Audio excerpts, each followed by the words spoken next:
navigating complexity, unlocking impact through reuse, connected products, and long-life models. So please welcome a moderator on stage, Simon Gryspeert from Flanders DC, and the panelists. I'm going to introduce myself and introduce you to the panel. So my name is Simon. I'm from Flanders District of Creativity.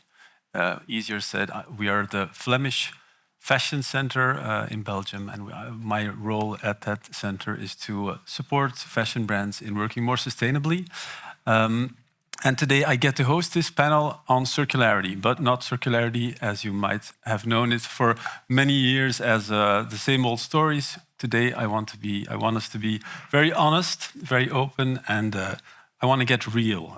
I think there are a lot of pilots and roadmaps and announcements everywhere in this sector about sustainability, and that's very good. We need those, but we also need scale. We need things to speed up. And when I guide companies in their sustainability strategy, I notice that is really hard to build scale and to speed the things up. So that's what I want to talk about. How can we do this? How can we overcome those problems? And I have a great panel here today that can help us answer those questions. And I want to start with introducing them each with one question. And I want to start with Rossella here on my side. Rossella, you are the head of strategy at Certilogo. I assume most people know Certilogo from all the product services on the product IDs and DPP, but there's a lot more to it. And I would love to hear from you, what is the most important way Certilogo can help brands in working more circular? So, circularity today is mostly about making products more sustainable and finding a way to give them multiple lives, making them more durable, making them more valuable over time, trying not to consider them as something that you can dispose of, but rather something you can reuse or even share with others. So today, brands are facing this concept of circularity. On one side, looking at sustainability and eco-design, and on the other side, looking at how they can interpret the openness of consumers towards making that product circular. So we're seeing pilots that go from the DPP that's designed for compliance, i.e., let me show you that this product is sustainable, what materials is made of, where it was made, how, so that you understand that it's more valuable, to let me maybe organize a couple of take-back programs in a store here and there and try and see whether there's something I can get out of it. And then what happens is that these pilots never scale. So why don't these pilots scale? We all think that normally we're inclined to think that it's about operational complexity. I don't think that's true. I think that, yes, it's hard to make logistics work. It's hard to re-authenticate products if you take them back, for instance, and resell them. But brands know how to manage operations. And when it comes to the DPP or connecting products, for instance, if there's someone who knows how to tag a product, is fashion brands. They've been using RFID for a decade now. So it's not about operational complexity. It's about relevance. It's really a cultural shift. That's where we help brands. We help them understand that the DPP and circularity offer them new ways of engaging with people who love their brands and with their customers in ways that they have never considered before.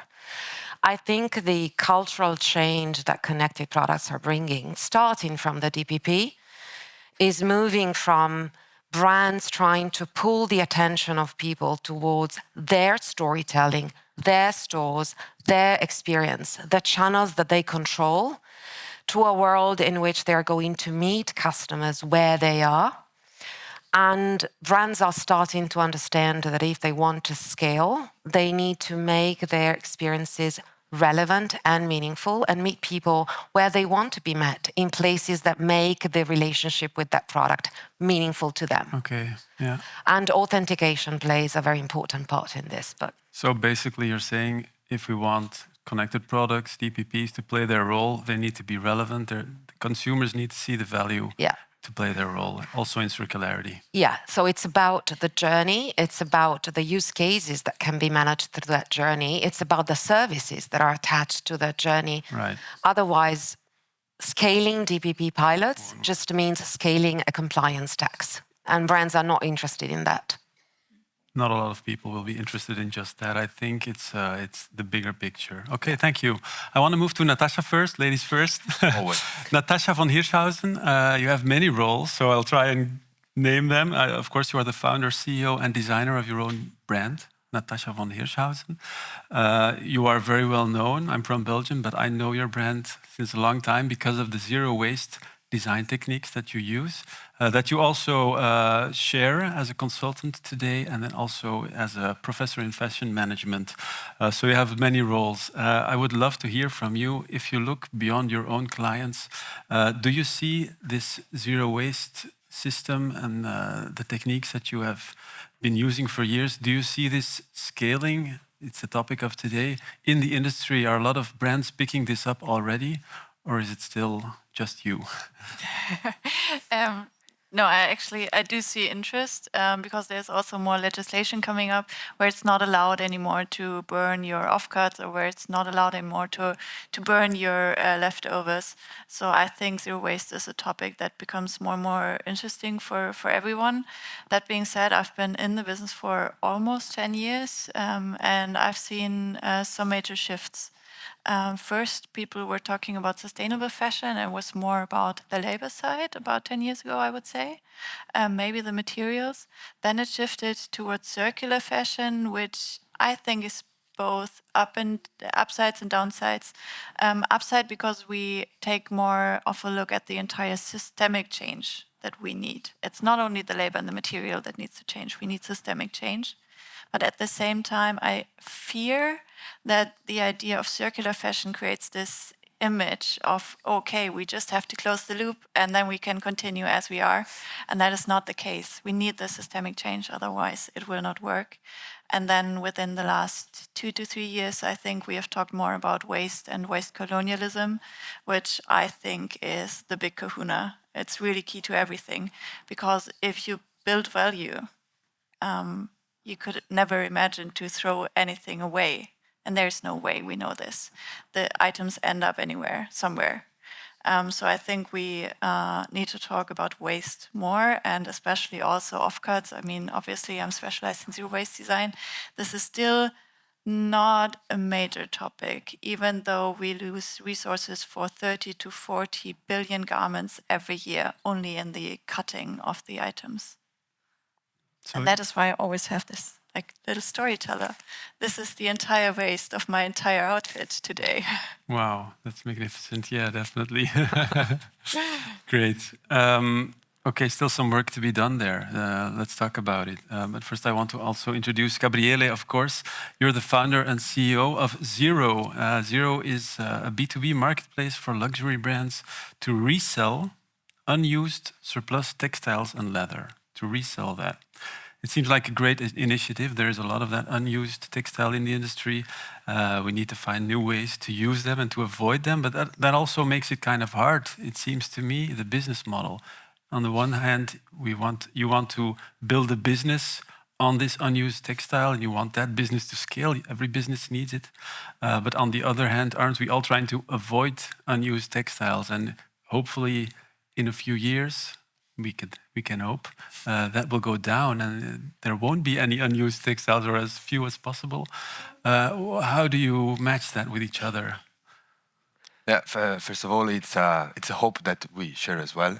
And but what we do basically is that we have built the first digital infrastructure in Italy to resell digitally leather and fabric, mostly leftover from the luxury brands, because luxury in Italy is still one of the leading industry.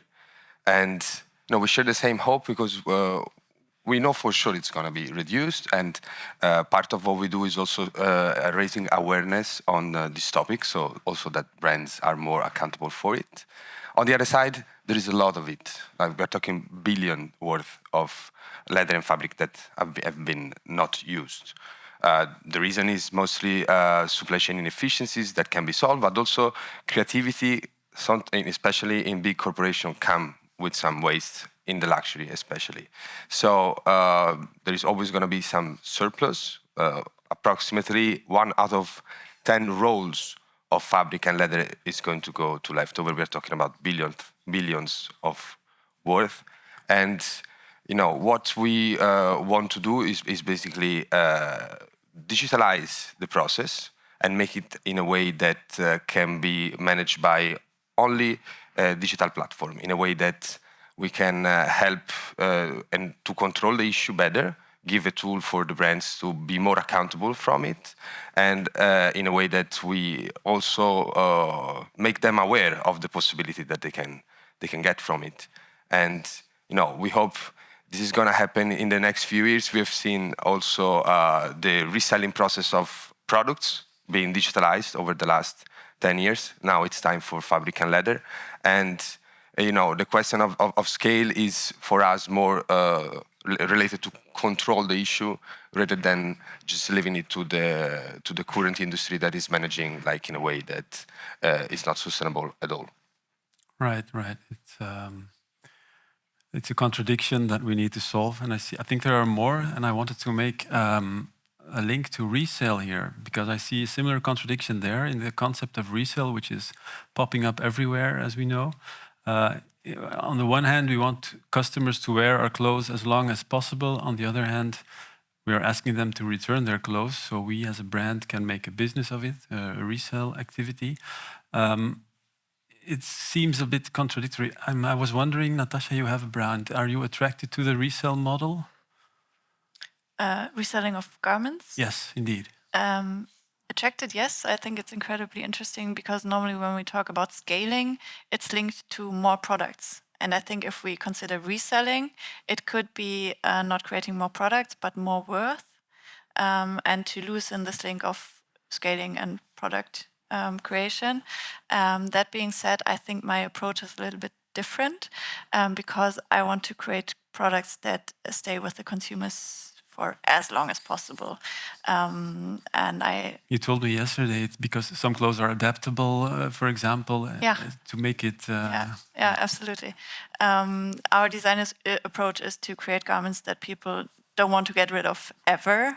And I have one customer who told me, I live in your clothes. And that was the nicest compliment ever. And another one said, she bought the same pants twice. And I was like, may I ask why? Because you already have it. And she said, I don't know what to do if it's in the laundry. So I need to have one to wear and one that is in the laundry because I don't want to be ever in something else other than your clothes.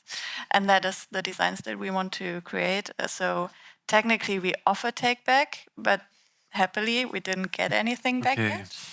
So I think for us it's more about repair and offering to really care for the garments that we design and making sure that they stay with people. Yeah, it makes sense that in a way you make a choice for repair and having customers wear it as long as possible. Sometimes sustainability strategies are not complementary, maybe. It makes me think about something like durability and recyclability are also often not that compatible or not always compatible. So you need to make a choice. It can be, definitely. Yeah, definitely. But there are sometimes difficulties there. So I think maybe one point that I would like to add to this, where we want to build value, is also that we refuse to do sales and we refuse to do seasons, because I don't want to put more garments on the market just because it's January and then take them out of the shop just because it's November. It's also for us to build trust with our customers that if they buy into the brand, they buy the value and a valuable piece that is worth something for a long time. And that again it goes against the topic that we have today, scaling, right? Because I could do more turnover if I were to offer sales and seasons. And I think that is something that we really have to keep in mind, like how can we scale and what measures, like what are the measures that we think about scaling in? Do I want to scale the time that consumers actually wear the garment, or do I want to scale the turnover that I make as a company? Yeah. About that scaling, the resale activities are a way, as you said, to scale a business without needing to make more and more products. Certilogo also offers resale services. Do you see it in the market that this is growing? Yes, it's a very interesting question. What is growing is demand from consumers. So actually resale is growing double digit. It's a fact. It's been growing double digit for the past 3 to 4 years. It's a market that's already worth more than $300 billion. If you consider resale and rental and all the business related to handling secondhand products, and is projected to double its value by the end of this decade. So it's a fact. And why it's becoming so big, it doesn't only have to do with sustainability or affordability. It's quite the contrary, actually. Especially the young generations do not see pre-loved in the rigid way that the older generations did. Pre-loved is cool. It's about self-expression. It's about authentic self-expression. It's about feeling less guilty, about changing more frequently, because you start considering the products that you have in your wardrobe as something that can move, that has a journey. You inherited it from somebody else, and you can still give it another life and allow someone else to enjoy it. So it's really a cultural shift that we're seeing. So this is the real reason, I believe, why it's important for brands to be part of this revolution, because it's cultural. It's not only economic. And going back to what we were saying before, how do brands interact with the younger generations that see pre-loved and resale as an opportunity to be more social and be more authentic and express themselves more openly? Typically, brands are more keen on controlling and on bringing people to their own channels that they want to have full control of.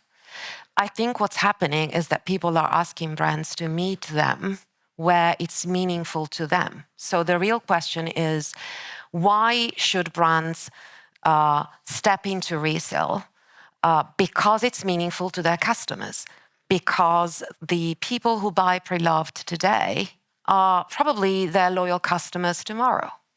And so they are part of their customer base. How do they want to interact with them?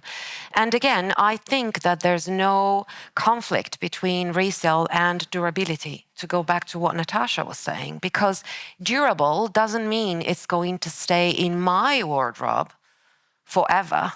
It can move from my wardrobe to somebody else's wardrobe. And the more lives it has, the more value it has, because it becomes richer. It tells a story. So again, DPP and connected product. Well, it can start from compliance, but it's not only about compliance, it's storytelling. And it's not only about the brand storytelling, it's about the consumer storytelling.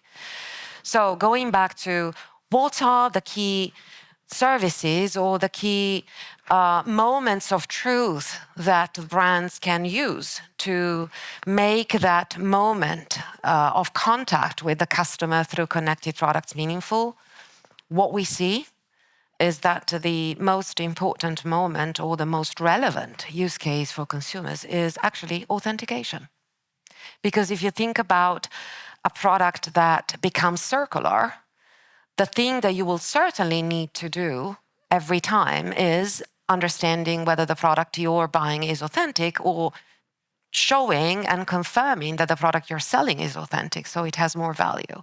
So that's a very simple, basic use case that is actually probably becoming more important also in the mind of brands, and not because it's just important to confirm the authenticity of the legitimate products, but also to be able to enable consumers to tell which product is authentic and which product is fake. Sustainability, I would argue that counterfeiting is not sustainable by definition. No, so one of the services that brands can give their customers is to enable them to actually keep dupes out of the ecosystem. Yeah. You started talking about resale, that there is obviously a demand from consumers. And I'm always wondering, maybe Natascha, for you, you see also a lot of other brands. A lot of brands are investing in resale activities, not all, because they see the market and the opportunity. Do you feel it's like, because I want to be honest today, is it an honest ambition to grow that as big as possible, or is there still like a preference for, first of all, keep on selling our new products first, and then maybe the resale activities are a nice add-on? Or is it really an honest ambition to grow and grow with the second-hand model? Are we already there as an industry? How do you look at that? For the companies, from the company side, I think it's growing. I think there's a lack of infrastructure, because you need the infrastructure, you have to take it back, then you have to assess, then you have to repair, then you have to wash, then you have to take a picture, because it doesn't look like the original. So I think it's more work that actually quite some work that you have to put into resale if you do it as a company yourself. But maybe you don't have to do it as a company yourself. Maybe we have different infrastructure. I mean, I also love secondhand pieces. I wear a lot of my own designs, but the secondhand pieces that I buy, I actually all buy them from eBay, and I wasn't paid for to say this. But actually, the question is, I think, do we want to do it ourselves as a company? Then, of course, it adds the trust for the customers, that they say, okay, if you resell it, you checked the authenticity, you repaired it, you cleaned it, I know that it's a real and a good product. Or you say, okay, I know enough, or I know about fashion, or I know what I'm looking for, and I can check on the resale websites. Yeah, okay. I want to circle back to the topic of today about scaling pilot projects. You all three have experience with it in different contexts. Gabriele, maybe for you, you're scaling a business, obviously. It's been since around 5 years, I believe, that you're working on Zerow. How is this going for you? And more specifically, when you decide to scale a business, what are the struggles? What are the key elements that make you decide, okay, we want to go build on this? And when do you say, this isn't worthwhile, we got to stop it? But first of all, the idea of scaling was with me from the beginning. Just after I read some of the statistic of how much waste is produced and how big the issue is, so I understood that scale was needed to solve the issue and was not just like a personal ambition. But on the other side, like it needed a lot of learning of the issue itself, because we're talking about it like since many years, but it's going to be multiple decades of work to solve the waste problem. So considering my experience, I started really learning the issue first, because I started in the industrial plants in Florence, so visiting them and understanding the problem. And I decided to start with something very small, because I needed to learn the issue itself. So an upcycling laboratory, Zerow Lab, that is today running and is home of many circular projects of emerging designers, workshop, educational program, and eco-design activities. But then later on, I immediately understood that innovation was a key element to bring this solution to scale. And then it's when we decided to work on Zerow around 2.5 years ago, and then release it 2 years ago. So innovation was needed to really, first of all, digitalize all the dead stock or leftover or surplus material, as you want to call it, that is available, because I mean, there's so many variants, and so if you don't have a digital version of it, you're gonna need months, and you're gonna need a plane to get there. I was meeting yesterday some clients that before us used to take a plane from here, go to Prato, go to Florence, visit 10 different shops, taking samples, bring them home, and make the selection. You multiply this for 30,000 emerging designers in Europe. It's a lot of traveling. It's a lot of money. It's a lot of CO2. So innovation, of course, was a key element to make this material available worldwide. As now we already in these first 18 months we were able to sell to more than 40 countries. So innovation is indeed an element of scale itself, because once you create a digital item, then it's possible to be seen worldwide. The second element is something that I mean, it's true in every startup. You need to embrace like a sales or mindset. Not only like a platform mindset, because of course in our case and in many other cases in circular solution for waste, then you gotta be able to sell what you created from waste, whatever it's a garment or it's a digital version of a leftover or whatever, it's a recycled fiber, then you gotta be able to sell it, and that's the ultimate challenge that multiple speakers, I think, also later today will discuss about. So just the platform itself, just the problem itself, is not going to be enough. You gotta onboard, you gotta build an infrastructure, you gotta build an organization that is aiming to grow and to scale within the issue. And so those are two completely different problems to solve as an entrepreneur, because on the other side you're working on a problem, but on the other side you're working on organizational level. And I hope that in the coming years I will bring more results and that have been possible thanks to a bigger organization.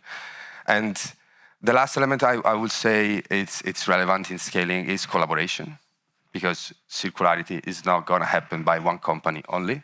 And we have seen some cases of company try to, grow and integrate all the different steps and procedure and failing, because it's a very collaborative environment. And how we built our platform is also not only integrating our solution, which is the marketplace that everybody can go and navigate online and find all the different leather and fabric that they want, but we also decided to integrate other solutions of other companies that are working in recycling, that are working with social inclusive projects, that are working with eco-design activities. So in a way that we can use our leverage towards the luxury brands that, we are from Florence, so we kind of have like huge contact with them.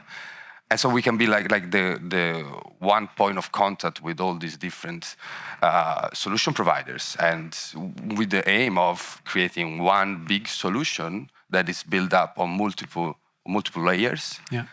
Of course, you have to get rid of some revenues from it instead of internalizing, but the chances of making that happen are so much more bigger. So collaboration, I would say, is the last and most important thing. Yeah. I think collaboration is something you've been doing a lot too, Natascha. While launching your circular brand 10 years ago and growing it over the years, could you give us an idea what are the biggest difficulties that you've seen to scale it, and do you want to scale it?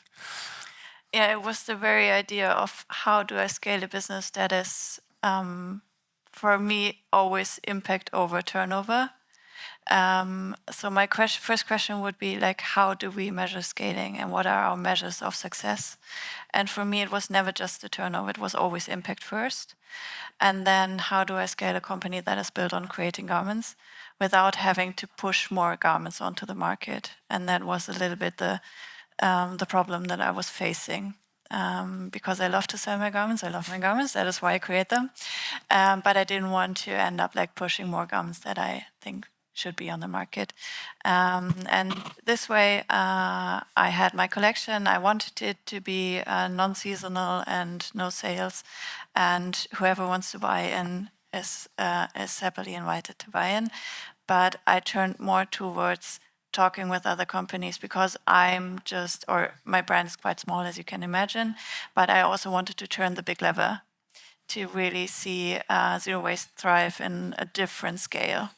So, and that is how I ended up coaching and consulting with other brands to go into their production and see where could we avoid waste, and also offer zero waste design services. So they could buy the designs that I create or even co-brand designs that I create. And for example, I created the 10-piece collection Zero Waste, it was called, with Hess Natur in 2023. And that was a really, really nice collaboration and an interesting and an important step for me, because I was able to show that this idea of creating patterns zero waste is actually scalable to an industrial standard. And I think that was really the important step for us. And that is how we kind of grow impact without having to push a lot of garments onto the market. And maybe one thing, because I think it's really interesting when we talk about, and really important when we talk about scaling, because it's what is usually not seen. I would say that the contracts that I did not sign are as important as the contracts that I did sign. What do you mean with that? As you can imagine, over 10 years, we talked with a lot of businesses. We've talked with a lot of companies. And sometimes, every time I enter in a conversation, we talk to everyone. That is my rule. We talk with everyone, but then I write down my red flags and I write down the lines that I do not want to cross. And then in the conversation, in the negotiation, if a line is crossed, I say, hey, this is my red line. This is a line that I do not want to cross. Can we agree on keeping keeping the negotiations within this area, or then in the end, sometimes we don't sign the contract, even though we are talking about millions and millions of euros. Right. And then the questions is like, yeah, what do we scale? And the measure of success for me is also keeping true to my philosophy, and that is also very important. Yeah. So having I would always recommend to, and sometimes that is not visible, but I think it's really important to know that a lot of contracts, sometimes we discuss for a year, one time even 2 years, we try to find a solution, and in the end we say like we cannot sign it because we have to stay true to ourselves. Yeah. So having a clear compass and not scaling at whatever cost it is. Yeah, absolutely. Is important. Yeah, definitely. I see we're almost out of time. I have one last question for each of you. I hope you can answer it more or less in a short way. I'd like to jump ahead 5 years. You're all working in different contexts, but where do you hope you will be, and where your services will be in 5 years? Rossella, maybe I can start with you. I hope in 5 years we've given a serious and meaningful contribution to sustainability, and we've helped brands especially turn from a concept of sustainability that's all focused on materials to an idea of sustainability that's focused on collaboration, trust, and experience. So rather than keeping control of everything, loosening that control and collaborating with others to create more value for the community as a whole. Second, trust, remaining true to their own values and allowing people to believe in what they say, and also to be able to demonstrate that the product they have is exactly what it says it is. And the third one, experience, moving from product to experience, where we recognize that the value that people are buying is not only the product itself, but it's what the product represents and enables them to do and feel. It's very clear you value the word value very much. Yes. And it is, I fully agree. I think we need to look beyond compliance, beyond those topics, but really look, how can this be valuable for customers to make it work? Thank you. Okay, Gabriele. 5 years. 5 years. I hope we have scaled, let's say, to keep aligned with the topic of today. And I was talking with Natascha yesterday about, like, is the zero waste fashion possible? Not in a way that, it creates zero waste, but every waste is treated circularly. So with repurpose, reuse, recycling, and recovery opportunities. What I'm going to say today is that I promise we are going to really try to do that, starting from the leftovers and then working on the offcuts and working with all the kind of waste that are going to be generated because fashion is growing so much. So one factory at a time, one region at a time, starting from Italy, but potentially to the world. We want to make that happen. We are making that happen, and it's a life challenge for me and for everybody who work at my company. So we are very excited to take on this and hopefully in 5 years we're going to meet and I'm going to say to you, we've done it.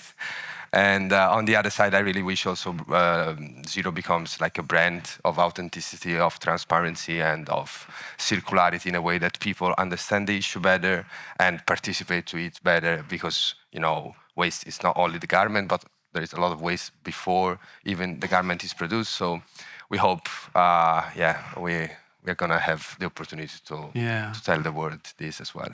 You are reaching the world more and more. Yesterday, I was at the opening of your new showroom here in Berlin. So great to see that happen. Yes, and for everybody who wants to touch and feel our materials, we are at Studio 183 at Bikini Berlin with permanent showroom. And I hope to see you next time and in the next event, share a coffee or a conversation.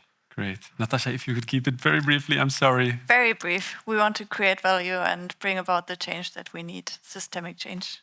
Great. Okay. I wish it works out very well, all of your wishes. I want to thank everyone in the panel and everyone for listening for this interesting insights. And I think we're ready for the next talk. Thank you.